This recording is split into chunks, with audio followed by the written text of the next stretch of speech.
big guys to talk with you, reason with you, how it's put. No, you got the wrong person. Angelo. Oh. They visited Angelo's shop. I see, but they were bikers. They're called motorcyclists from a local bike club. They visited Angelo's shop.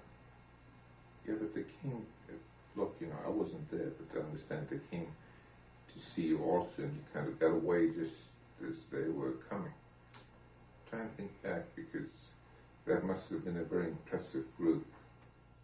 Mr. Bianchi's not remembering an event which is very memorable is very telling. Either he is giving me a barefaced lie, and he's been accused of being a pathological liar by many people, or the same thing could be explained by his being multiple personality and really not knowing. And the problem is to distinguish between these two possibilities. The behavior could be explained in both ways. While Martin Orne pondered how to decide if Kenneth Bianchi was genuine or faking, the police were checking further into Mr. Bianchi's background. They uncovered Dr. Charles Weingarten, a Los Angeles psychologist, who told the police of a completely different Kenneth Bianchi whom he had met. First, I thought they wanted to talk to me about one of my patients who got in trouble. And one of them finally seemed a little bit agitated that I didn't know why he was there. And he asked me, had I been following the Hillside Strangler story? And I said, well, of course. I read the paper every day. And as I said that, I realized that the name that I had been reading as Bianchi was, in fact, the same Ken Bianchi who had come to my office a few years earlier, posing as a psychologist. He wanted to rent office space from me. He said that he was desperate for some space, and I told him we weren't renting, but I would let him use the office for a couple of weeks till he could find permanent space. He was very appropriate when he came in. He smiled easily. He talked well about transactional analysis, which is the kind of therapy that he said he used. We talked a little about that. How did he present himself? He was very well dressed. He appeared to be intelligent. He sounded that way. He commented on my diplomas and licenses, my business card, the type of practice that I had. He asked appropriate questions. So what do you feel in retrospect? It was a good con. The two things that Bianchi was most interested in was, one, the business card, and two, were some plaques he had on the wall, permaplaques of his degrees. Well, shortly after Bianchi's surfaces up in Bellingham, we discovered that Bianchi had such plaques. Here's photographs of them. Trustees of Columbia University confer on Kenneth Alicio Bianchi a Master of Science degree in psychology.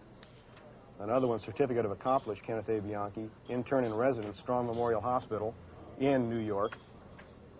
And an interesting one here is an institution or an association that doesn't even exist, the National Psychiatric Association of America, Kenneth A. Bianchi, Doctor of Psychiatry. He told his common-law wife, Kelly Boyd, that he had been awarded the degree of Doctor of Philosophy. I was kind of dumbfounded. I didn't understand how he could have done that. And I also wondered why he'd never said anything to me about it at all before. And I asked him about it, and he said he hadn't told anybody about this doctorate paper he'd written up because he was afraid it wouldn't be accepted, and then he'd be embarrassed about it, and then he kept it all from his mom. She didn't know anything about it because of the same reasons. And so that sounded like it could be possible, it sounded like a real reason for him because he wanted everybody to approve of him so much. We came across a handwritten flyer that he had been putting under the windshield wipers of cars parked in the neighborhood. He had the date October, November of '76 on the bottom of this thing with a copy of his graduation picture, presumably. It read, "Dear neighbor, hi, first let me introduce myself. My name is Ken Bianchi. I'm a '74 graduate of Columbia University, served an internship at a major New York hospital, and over 2 years of private practice." He then goes on to state that for the nominal fee of $10. You can mail him 5 questions or problems, and send your question or problem along with your age, sex, first initial and last name, and a check or money order to cover the fee, and that he will return an answer as soon as possible. And we had a budding neighborhood Dear Abbey there in Glendale. There's several parts to the diploma thing. I was aware that they did exist. However, to me, they were just a novelty item.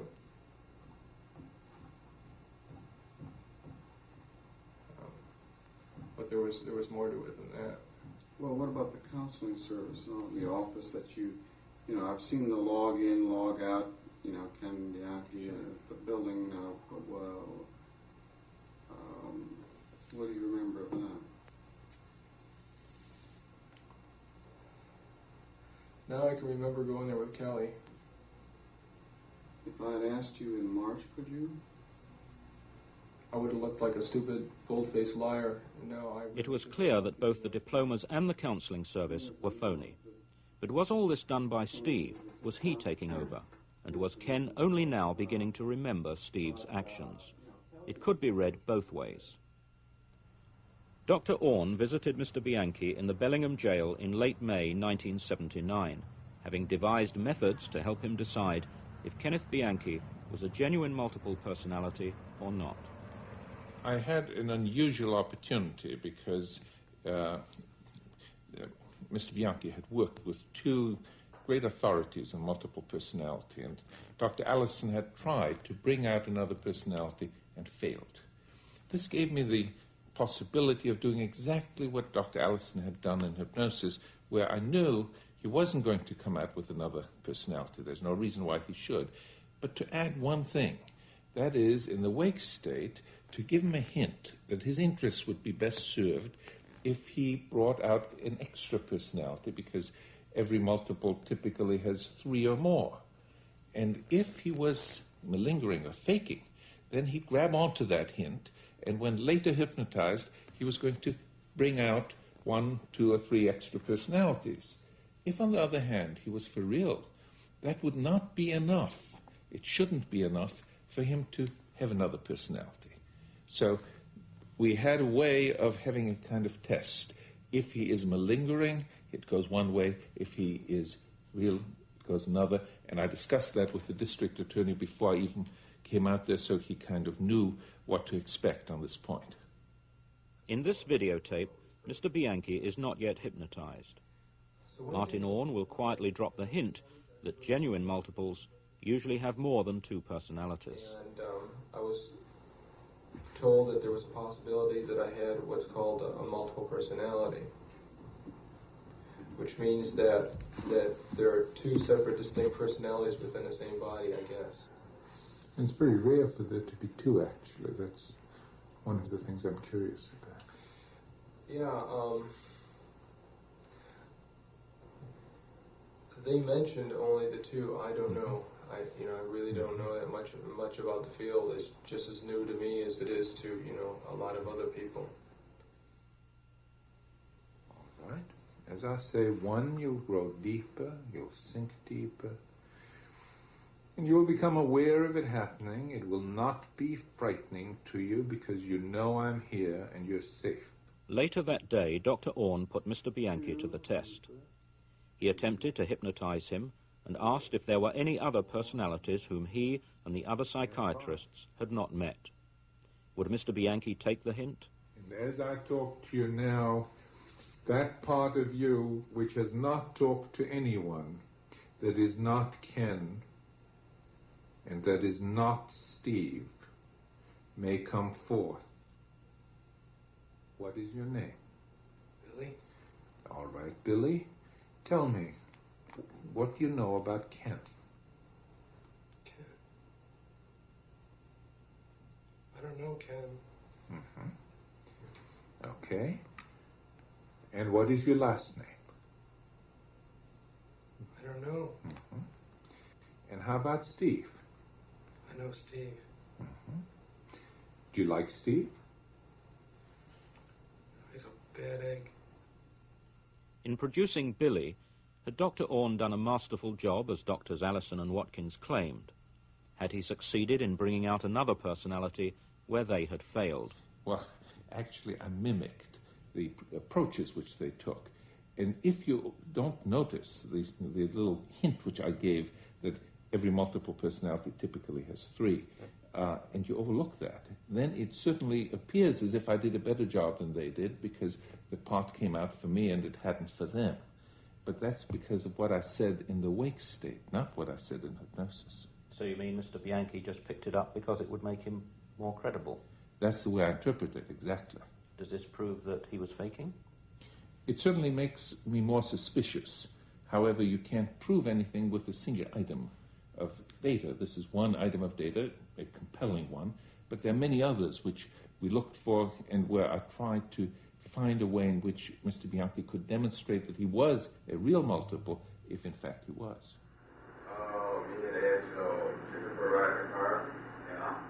If Mr. Bianchi was faking multiple personality, was he also faking hypnosis? This was an important issue for the police. Under Californian law, a witness who has been genuinely hypnotized cannot testify in court because hypnosis changes memory. If Kenneth Bianchi really was hypnotized, he could not give evidence against Angelo Buono. We've done a lot of work about the faking of hypnosis and found, to our surprise, that even the world's outstanding hypnotists could not identify people who were untrained faking hypnosis. After a while, we began to develop criteria, and we've done a lot of work in finding things which separate people who are faking from those who are not. I asked him to hallucinate. Mr. Brett, his attorney, a good subject, would be able to do that with no difficulty, and indeed he apparently hallucinates Mr. Brett. As you open your eyes, there's a chair in front of you, a chair with armrests, where Mr. Brett will be sitting, and you will be able to see him clearly in front of you. Open your eyes and look at Mr. Brett. He wants to talk to you. Hey, Dean. How you doing? What's new? I'll leave you to talk to him for a few moments. I'll be back. Okay. Did your wife have the baby yet? No, not yet. Okay. So what's new? What are we going to talk about, the 3 of us? Well, I want you to describe Dean to me in some detail. What is he shaven? Oh, no. Beard,